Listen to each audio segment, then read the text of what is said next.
Hello and welcome to Between the Whistles, a variety hockey podcast from the three NHL betters. I'm your host, Jordan, better known as Shot Props. Joining me, as always, are my amazing co-hosts, Brad, a.k.a. Gretzky Betskis, and Tyson, a.k.a. Spittin Picklets. We've got a great show for you today. Our segments include our Around the League news check-in. We are going to interview Spittin about a very cool experience he had recently. And lastly, we are going to play a game of hockey Jeopardy.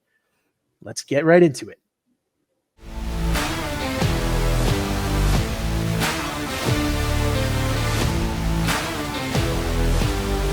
Up next is our Around the League segment, where we look at some of our favorite news stories. Today's topics: the World Juniors, the NHL Skills Competition, and NHL coaching changes. We'll start with the World Juniors. Spittin, what do you got for us? Yeah, well, World Juniors might be my favorite competition. And while we haven't had the Olympics, we still do get, a little best on best national, teams facing off against each other in the World Juniors every year. So I'm looking forward to it. Although I will say Canada's probably not the favorite right now. It's gotta be US, right? It's gotta be. You look at that lineup. Oh my gosh, there's so many first round picks on there, even from last year or the year before. Let me pull it up again because it's astonishing. Like just last year. I'll get the odds for you guys as well. Yeah. Okay. Awesome. Last year, like Gavin Brindley. I don't know. I don't think he was a first round pick, but he was high second. Ryan Leonard, Oliver Moore, Gabe Perreault, Will Smith, like all that USNTDP team from last year is on this team. Maybe my favorite name in the history of names, Zeev Boom. Boom, I think. Yeah, Zeev awesome. Boom sounds cool. Yeah. Seamus Casey, Ryan Chesley were both second round picks, I believe, in 2022 or 2021. Frank Lane Nazar Hudson was a first round pick 2 years ago. I didn't even notice Lane Hudson the first time I was looking at this. Holy cow. Yeah, so, I mean, they're just absolutely stacked this year. And the cool thing about the U.S. team is because a lot of World Juniors, there's a lot of flash, right? It seems like Team Canada has kind of toned it down and started to try to put a little bit more grit back into the roster. Team U.S. usually has that just kind of for the players that kind of come out of that developmental league in general. But it's always interesting to see the way the rosters kind of evolve. Obviously, if your team is drafting high up, these tournaments are more exciting because you probably have more prospects in them. Yeah, you're used to that, aren't you? Yeah. You're not. You guys have been drafting high, and I don't think your prospects even get in World Juniors. But yeah, to me, it's like goes hand in hand with the holidays. I love like post Christmas and watching World Juniors. It's so much fun. So totally. Yeah, I'll rooting for Team USA, obviously. But there's some like Connor Geeky and Maverick Lamoureux are both from the Coyotes prospects are both on Team Canada, so I'll have my eyes on them too. Yeah, it's a bit of a staple in Canada, at least where I am. I grew up watching it all around the holidays. Super fun. I know it's not as big in the US, so if you're a fan from the US, you haven't checked out this tournament or from anywhere really, it's a really fun tournament to see some of the next superstars that are going to be taking over the league. So super fun to watch. Do we know where it's being held? Oh wow, I don't. Sweden. Okay, it's in Sweden. So there'll be some funky times. So if you got a PVR, put it to good use for the tournament. Absolutely. If you don't like staying up till all hours of the night, but in terms of betting odds, we have 4 teams that are plus 650 or better. So we'll start with plus 650 Finland, plus 400 Sweden, plus 210 USA, plus 165 Canada. I'm betting on this state. Oh yeah. Sorry. As of right now, Canada expected to win. I mean, I don't think this is going to be news to anybody as a Canadian. Going into tournaments like back in the day, you were expecting to win. Like you don't come away with a gold, it's a disappointment. Yeah. At this point, I think the US, Sweden, and Finland are all tremendous competitors. Totally. Legit contenders. They've won just as much as Canada in recent. So yeah, it's gonna be fun. I will say, if Canada doesn't win, we gave our best player to the NHL. Yeah, so that's fair. But we're getting one. Some guy named Con or something. I don't know. Yeah, he's doing McDavid. okay. But no, we're getting Matt Poitras from the Bruins. Bruins are lending Matt Poitras back. He's been cool. I don't know if he's eligible to go back to junior. He's played too many games, but he's been scratched a couple of games, I believe. So, good opportunity. That's for a him. boost for us. We're getting someone who's actually played some NHL games.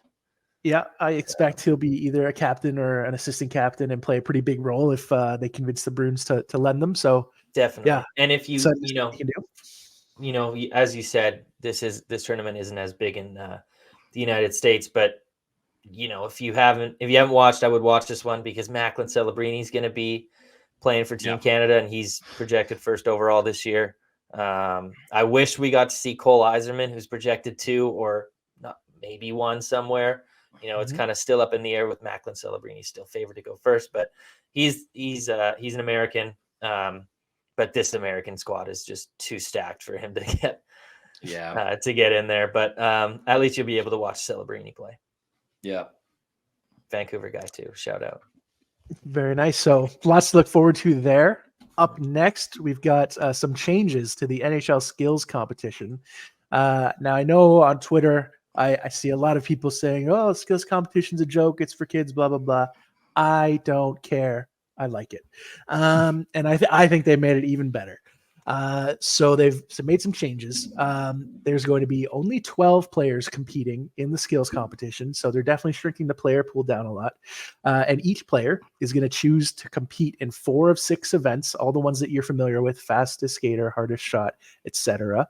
They'll all compete in those. They get points based on where they finish. The 8 highest point earners will advance to a shootout round. And then from there, the top 6 will compete in an NHL obstacle course where points are doubled. So a lot of information thrown at you. I think when you see it on the night of, it's going to be pretty fun.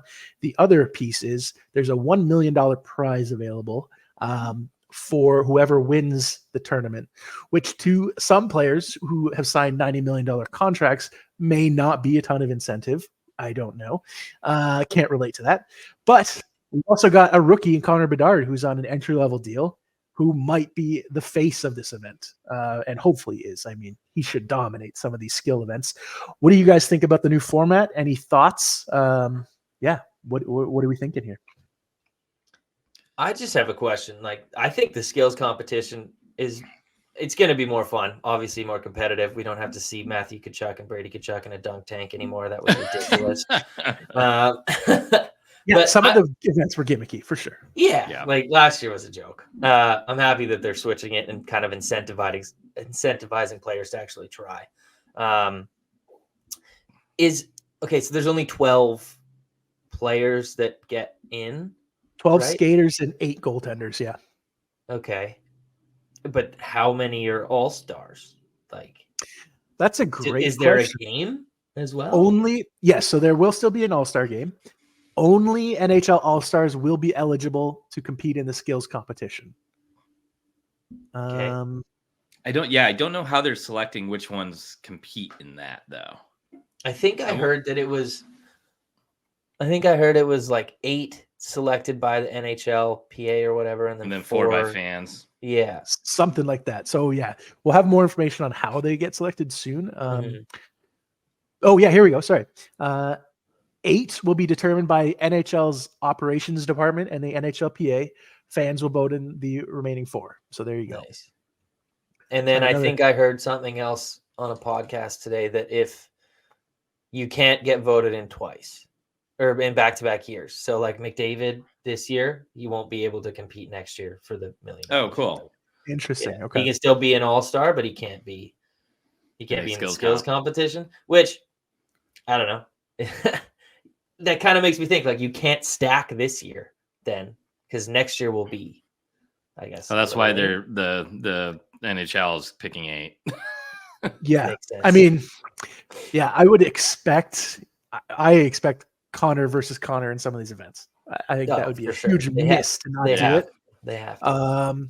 I think I do think it's going to be fun. I do think, they're going back to a drafted team style as That's well. going to be the most fun. Yeah, I can't wait. I want to see Phil Kessel go last again. I think he should be the guy who auctions the players off. He should be the ones that, Yeah. But yeah, I do like this format. I think it's going to be fun. And then the player draft's going to be awesome. I wonder if they'll do hardest hit or like a fight for the skills comp, though. That'd be interesting, right? not this year. Not this year. They are keeping they are keeping like more of the classic events in, less gimmicky stuff. So we'll see. But I mean, I know there's always been issues of guys not wanting to go to the All-Star game. It's sometimes just you want to break instead. So I think the fewer players, at least in the skills competition part, makes it a little bit more palatable for people. And obviously the $1 million prize is going to be a big piece of it as well. Yeah. And then finally, location. I think it sounds like they're going to be, this is not in the article, but I think it's going to be reduce the amount of cities that people are going to host these All-Star games because they need places where players want to go. So your Florida's, your Vegas, your Toronto, whoever else is on that list. Who wants to go to Toronto?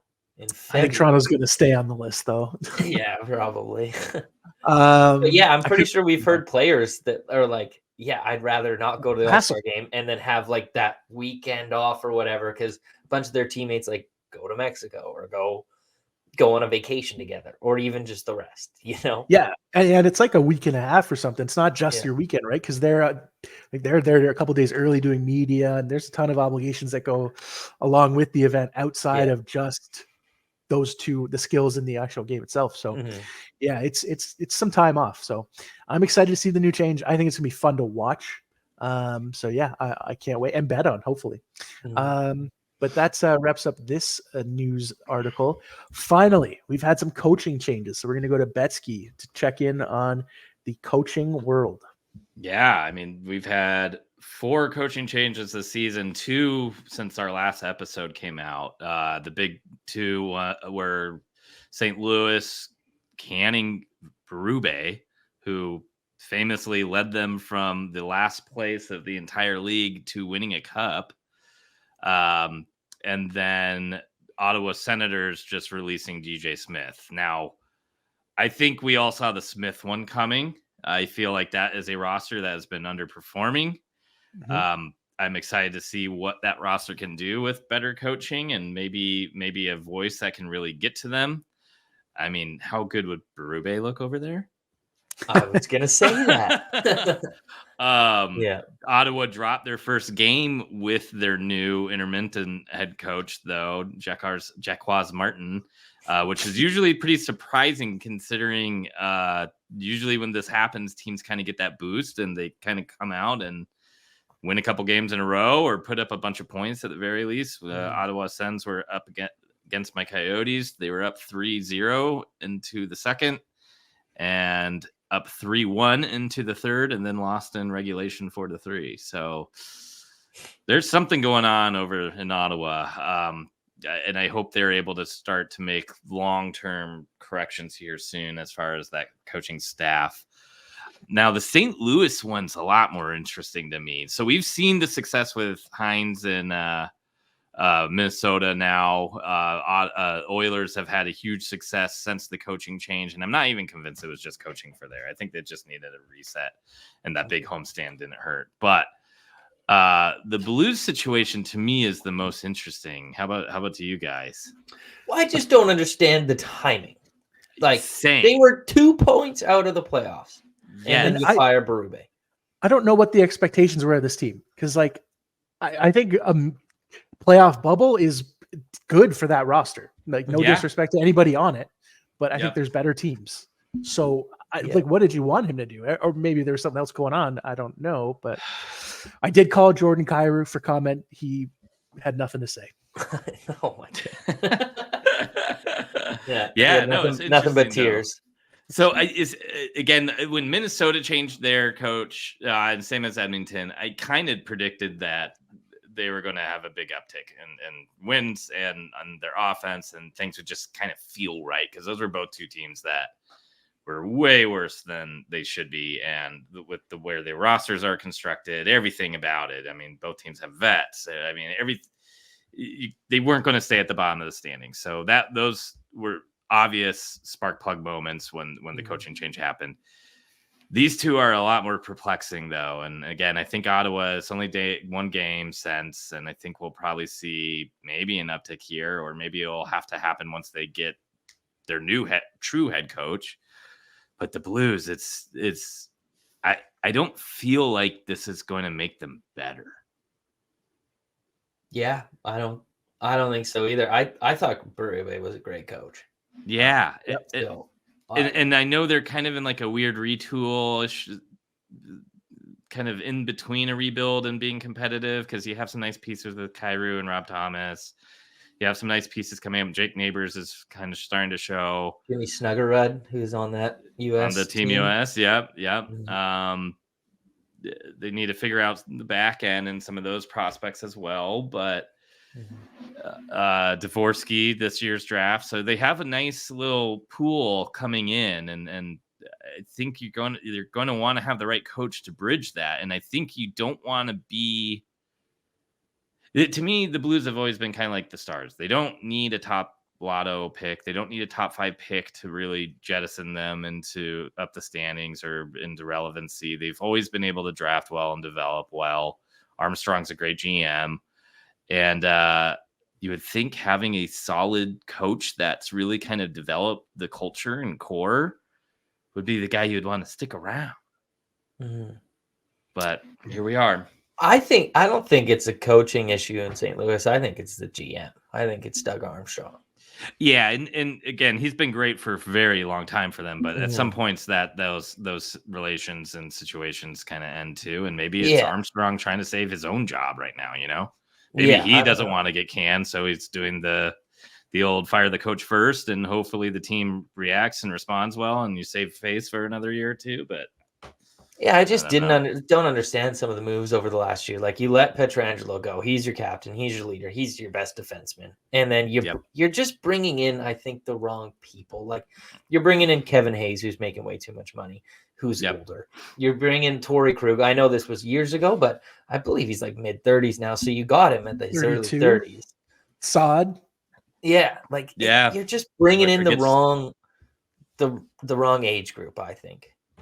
For where their rosters, they're bringing in people who can like push you towards like a Stanley Cup or whatever, bring that veteran presence where like you're not there. Then you got rid of O'Reilly.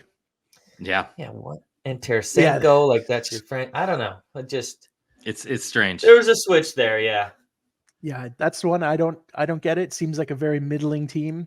So let the coach ride out the year unless there's something else going on. But I don't know. Maybe they have other plans in mind. We'll see. Yep. So that concludes our Around the League segment. Coming up next, an interview with Spittin Picklets. Who?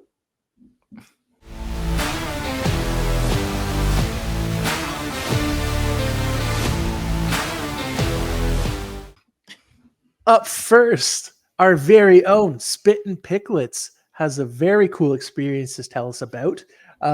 Real quick, why don't you say what the experience was, and then we'll kind of ask you some questions to learn a little bit more about it. Yeah, so I was honored to be selected for the 5th annual Bochford Project. And for everyone who's not in Vancouver, who doesn't know about it, Jason Bochford used to be a Canucks beat writer. He unfortunately passed away. And it's really cool what, the Canucks have put on. And Kat Bochford, his wife, they highlight a couple aspiring writers locally. And I just so happened to be the lucky participant this season. And okay, so how did you win, or how did you get selected? What does that process look like? So let me tell you what it is as well. It's a day in the life of Canucks beat writer, I guess you would say. So I don't know. I got selected. I thought it was going to be from, some of the top writers like Jeff Patterson, Thomas Drance, Chris Faber. I thought, those were the ones that were going to be selecting us because they were going to be the ones helping us onboarding with the storytelling and all the interviews and take us through their whole day. But it was actually Kat Botchford, his wife. We sent in our application, and she got final say of who got it. And that honestly meant a lot to me, because it wasn't even like, about my writing or about my, I guess it was a little bit about my story, but it wasn't about my writing. It was like who I am as a person. And that's why I got selected. And that just meant so much. Yeah. So then what all did it entail? So after you got selected, I kind of know, you told us a little bit about what went down, but we haven't heard about exactly what went down. So tee us up with next steps here. You get selected. You get to do something very cool. What was that? Yeah. So I honestly I'm familiar with the Botchford Project, but like once you're actually there and doing everything, you don't really know what it's about. So it was awesome. I got there early, about 10 a.m. We watched more to the Rogers Arena to morning skate. So that's where you see like all the line rushes, and it's really where you get the clear indication of what goalie's starting and like who's in the lineup, who's out of the lineup, and who's playing with who. Like what are the deep pairings, what are the forward lines. And then after that, we just sat and talked, and I was trying to be a sponge, like just asking so many questions of all the people that I've looked up to throughout the whole time. Anyway, then right there we go right into the players' locker room, because I haven't mentioned this yet, but we get a paid article published on Canucks.com, and you kind of set up a call with one of the writers and tell them your story, and if they like it, then they'll move forward with it, and then you get a one-on-one interview with a player of your choosing, whoever you're writing the story about. And as like a hockey better, and that's kind of how I've built my brand, and that's what I do best, and that's what I know. It was kind of hard, because I'm not going to go up to any Canuck player and be like, oh, hey, like you're hitting your SOG shots a lot this year. Like what's changing in your shot? I can't say that, because it's just a gray area. You can't really bring that up. So we don't need a Pinto situation here. Exactly. You don't want to put the player in a bad position. Then you're not going to get any like real quotes or good answers. So I kind of framed it. I did kind of mention shots a little bit, but not anything to betting. So I did it about Quinn Hughes, because we've all seen what he's doing this year, and Captain Quinn, first year, like he's really became more of the face of the franchise. He's got like a bigger voice and all that. So I really wanted to write about him, and I thought incorporating that, like his shots into it, would help with the background. So literally an hour in, I'm in the players' locker room one-on-one with Quinn Hughes, and boy, can I tell you, I was shaking. It was so nerve-wracking. I watch this player every day, and he's younger than me, and I'm nervous to talk to him. How crazy is that? But I was a little nervous throughout the whole day. I was like, oh my God, I was so nervous. Like, oh, I screwed up the interview, blah, blah, blah. But when I was, I watched back or listened back to, how I worded my questions and all that stuff, I might have blacked out, but it didn't sound bad at all. I got some good questions and some good quotes from him, and hopefully that article will be published soon. Nice. So what's the article about? So it's just the evolution of Quinn and his shot. Cool. So awesome. I used data from NHL Edge, which is their like deep analytic tool that NHL.com, I think, just provided this year, maybe last year. Data only goes back about 3 years, but it was pretty cool to see some of his stats. Like his shot attempts, his previous high was like 340. Now it's like up to 600. But I'm not going to go too much into it, because you're going to have to read the article when it comes out. So after the morning skate and player interviews, and after you got to meet your hero, Quinn, what came next?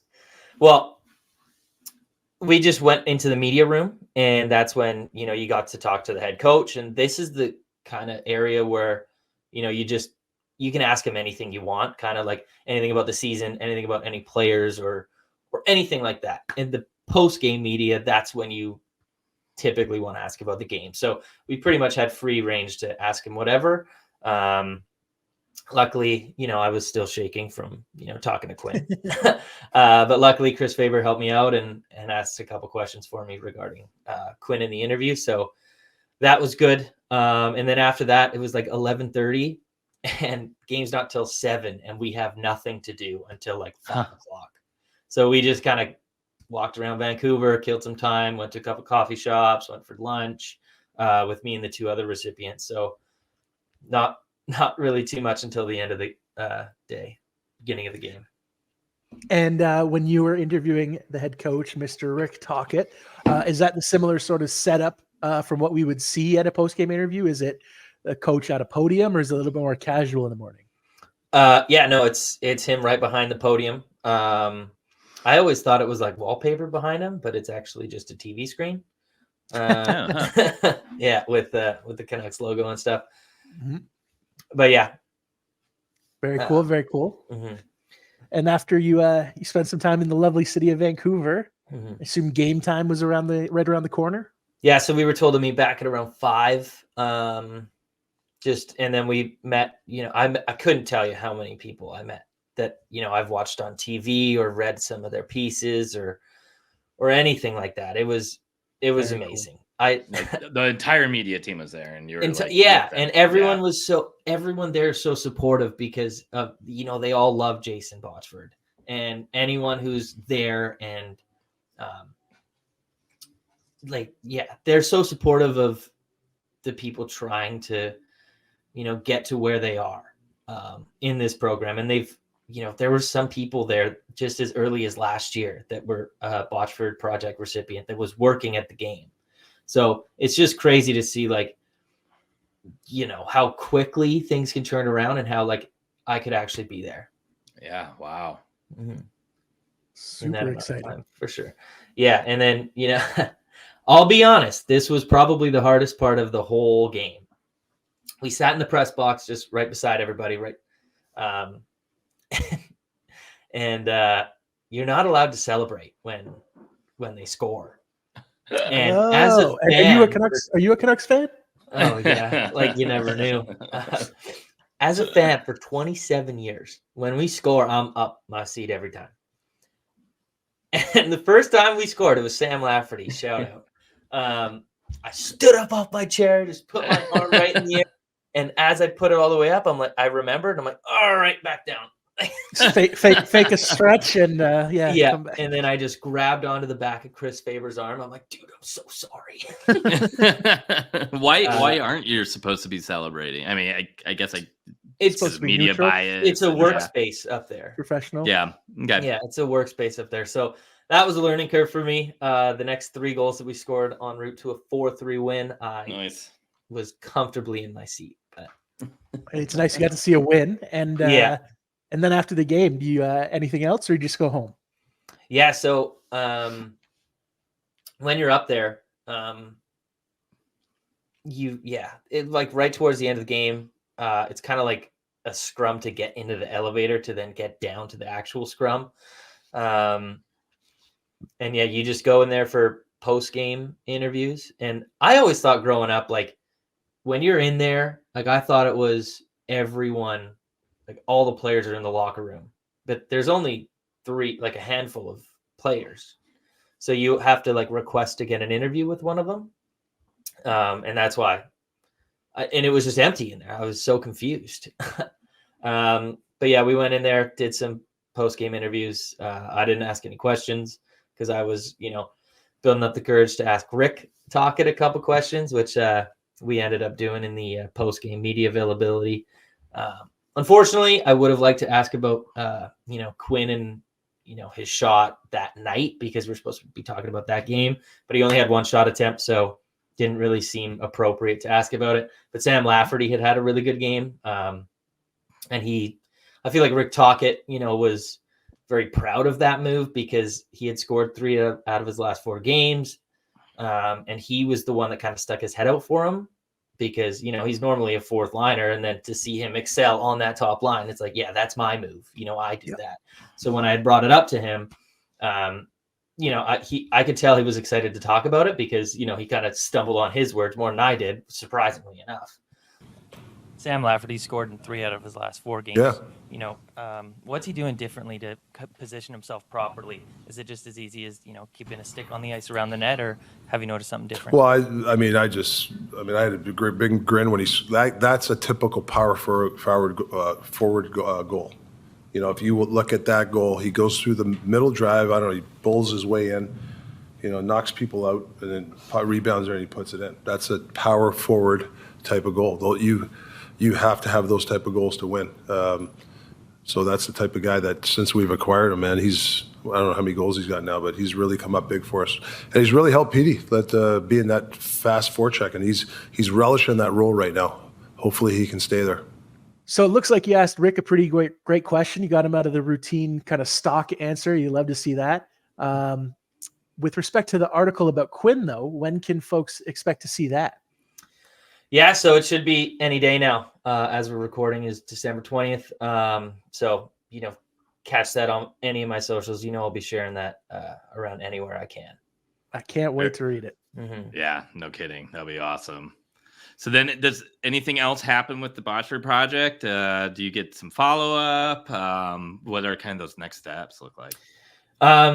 Yeah, so, I'm not really sure what, the future holds for me with the Botchford project. It's an honor to be there and everything. And I can't thank everybody that, selected me, Kat, who helped me, Thomas, Jeff Patterson, Chris Faber, Victoria Ulrich, all the people that helped me. I can't thank them enough.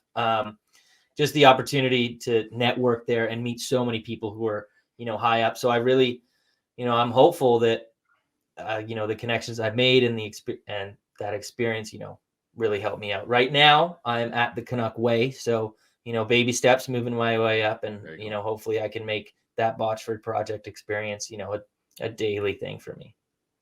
Very cool. Well, we definitely look forward to seeing that happen soon for you. Thank you so much for sharing that. Very cool experience. And we can't wait to see that article. Thanks, guys. So coming up next, Jeopardy. Thanks.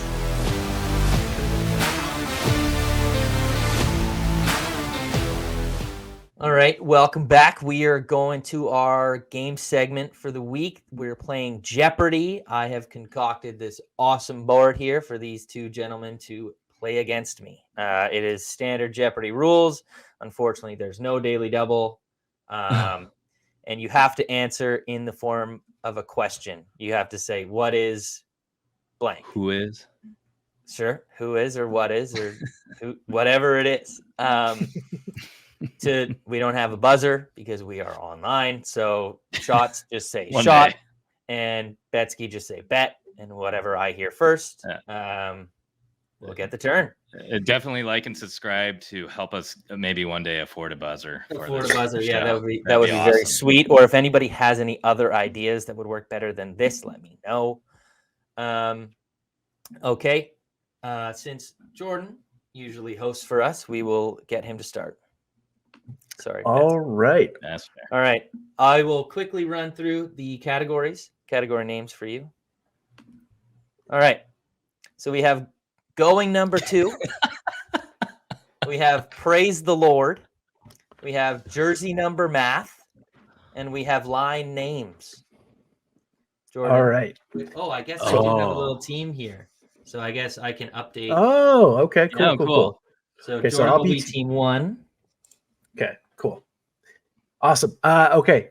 So for anybody who knows me, you know that I love numbers. I love data. We're going to go jersey number math for 100 points, please. Okay. What's Wayne Gretzky minus Connor McDavid? Shots. What is 2? It is 2. Wow. Good job. Let's stick in the same category. Let's keep it. We'll go for Okay. 200. All right. 200 jersey number math. What's Austin Matthews plus Mitch Marner? Buzz or shots. Buzz. Damn. What is 50? That's correct. Wow. This So, man's on a roll. guys, I need to clean out this category because Betsky's gonna be good at everything else. So Let's see. I think Gretzky's gonna be or Betsky's gonna be good at going number 2. Yeah. all right, me let's too. keep it going. We're gonna keep going in this category until I Jersey miss. number math for 300. What's Johnny Gaudreau multiplied by Travis Sanheim? Shots. All right. What is 39? Incorrect. Bets. I lose. Betsky? Oh, yeah. Right. 30, is it 36? Incorrect. It is 78. Woo. Travis Sanheim wears number 6. Yeah. I don't know why I thought it was 3. Okay. Oh, that one was tough. We'll Pulled keep out the 400. math, the multiplication. Sanheim Right. got me. Okay, let's keep moving. 400. Yeah, please. 400. What's Elias Pettersson divided by Cole Sillinger? The Blue Jackets bias. Shots. Is insane. Shots? What is 2? That is incorrect. That's Betsky? what is 9? Oh, it's 10. Oh, what's Sillinger's number? 4. Oh, Yeah. okay. Yeah, I think he changed it this year, so that's why it was at 400. What was he That before? question. Okay, we'll go 500. 500. What's Bowen Byram multiplied by Kevin Fiala minus Jake Gensel plus Carter Hart? Okay, hold on.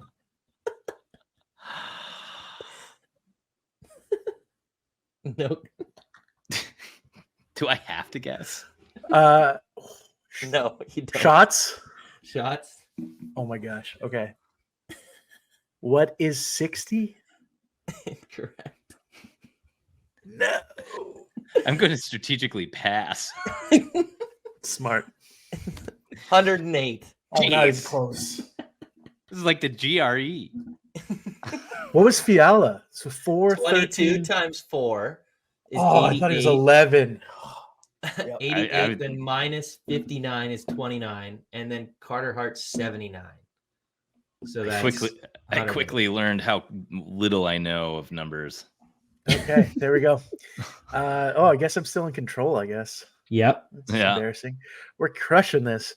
Okay, let's go line names for 100 points. Line names for 100 points.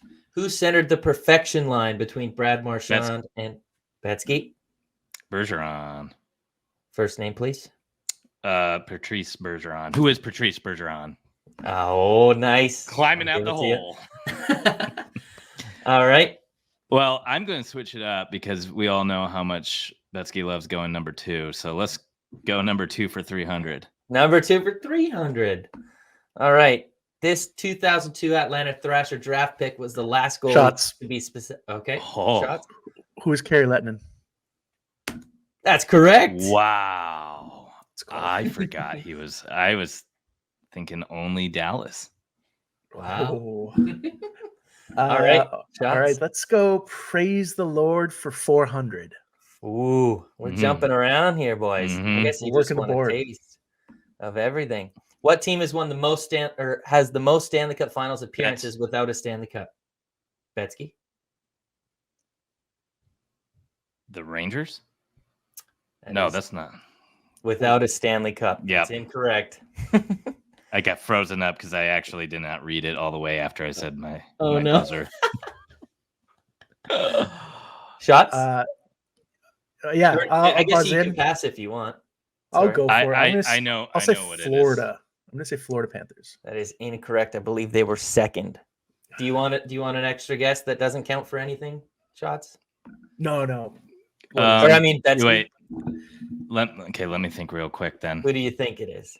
This doesn't count, but No cup. I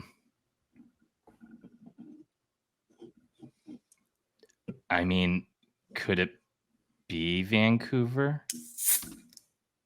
how dare you? Yeah, It is the originally Vancouver. my mind went straight to original 6, and then I got kind of caught there when I was. Okay. Well, we're Fair enough. even. Minus 1,000, both of us. Yep, tight match. I think it's me still. Let's go line mates 200. Line mates it for simple. 200. Who centered the That 70s line between Tanner Pearson and Tyler Toffoli? Betts, Go ahead. JT Miller. That is incorrect. Mm. I'm gonna pass. I don't have it. I can't risk any more points. That's fair. All right. So Tanner Pearson was number 70. Toffoli was 73. And this guy was 77. Who is it? Oh, is it Jeff Carter? Jeff Carter Damn. with the LA Kings. Ah, thinking- see, I was thinking it was Vancouver. That's where my head went Both too. of those Honestly, people were on Vancouver too. that's where my head went too. I didn't even think about that when I was making that That's question. 100% where my head went. Yeah. Okay, let's go. Moved it. Let's go 100. Going number 2 for 100. Oh, man. This famous twin was selected second overall after Patrick Stefan in the 1999 draft. It's a 50-50. Betsky, you want to do it or me? Yeah, I'll do bets for who is Henrik Sedin. Jeez. That is incorrect. Shots. Who is Daniel Sedin? That's correct. That's a tough one. You don't want to go first on that one. Oh, that's well, I tough mean, Okay, let's do 100. Let's do 100. Going number 2 for 100. it's pitiful. This former Winnipeg Jet was selected second overall. and- Shots. Bets. Oh, shots. Who is Patrick Laine? Yeah, that's correct. Another one who joined the Shave Head Club. Mm-hmm. Man, he just got hurt. I know, too bad, man. He would look so promising as a rookie. We'll go going number 2 for 400. All right. X's own Spittin' Picklets had a future on the 2021 second overall pick, Matty Beniers, to win the Calder Trophy last season. Praise to him. Before Beniers, which second overall pick won the Calder?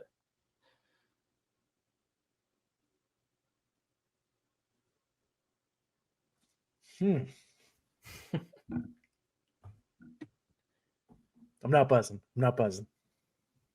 No? Are you buzzing? Betsky? You don't have to. You can pass. I have a guess. No, I don't have a guess at all. I'm trying to think of them down the before 2020, so Beniers, 2021 Beniers, so then 2019 was 2019.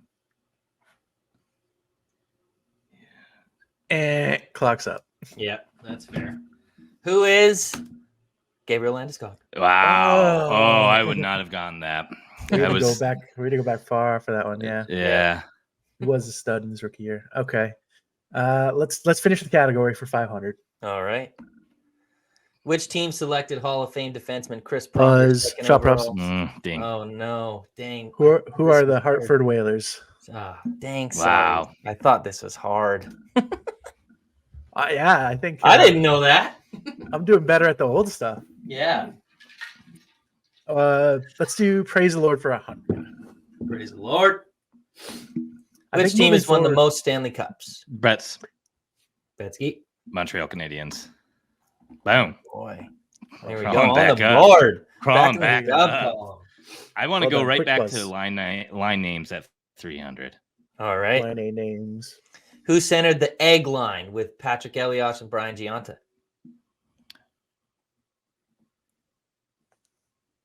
Oh.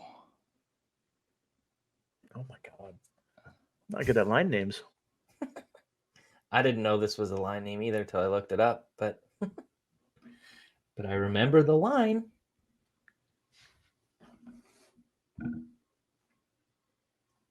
I think next Bets. time I gotta get a clock. All right. That's Scott Yep. Gomez. Bang! Boom. There we go. Atta boy. Well, Well it's getting done, well close. done. It's a good one. It's a minus 200 to minus 1,000. Yeah, next time maybe we don't do minus. No, They it's don't look more so fun. bad. All right. Betsky, what are we Betsky. doing? Let's do line names for 400. Line names for 400. Who centered the West Coast Express line in between Marcus Naslund and Todd Bertuzzi? Buzz, shot props. Oh, you do know the old stuff. Go ahead. Who is Brendan Morrison? Yeah. Wow. I was like, there's no everyone. Like, I'm assuming people know this line, but they'll only remember Bertuzzi and Naslund. They won't remember Yeah. the center. I don't know why I remember that one, to be honest with you. We'll finish the category again. All right. Who centered the HBK Buzz. line? Nice. That was quick. Betsky. Nick Bonino. Bonino. I was waiting all for right. this one. Well done. I was digging through that whole category for It's it. close. It's close. Yeah. Okay. We'll do praise the Lord for 500. I'm going to get Ooh. into the positives. Okay. Who is the active leader in Stanley Cup final points for defense? Shots. That's I heard shots first. okay. I think he I'm got gonna slightly say, in. who is Cale Makar? That is incorrect. Stanley Cup final points. It's got to be Lindstrom, right? Active, buddy. Oh, active. Jeez. Oh, Hedman. I'll sorry. help you out. I'll help you out. Hedman. That's correct. Holy! What a Oh. comeback. That hurts. Well done. Well done. Oh, no. All right. I didn't see Betsky. active if I was like Makar. Yeah. Praise the Lord for 300. What's the oldest franchise to never make the Stanley Cup final? Ooh.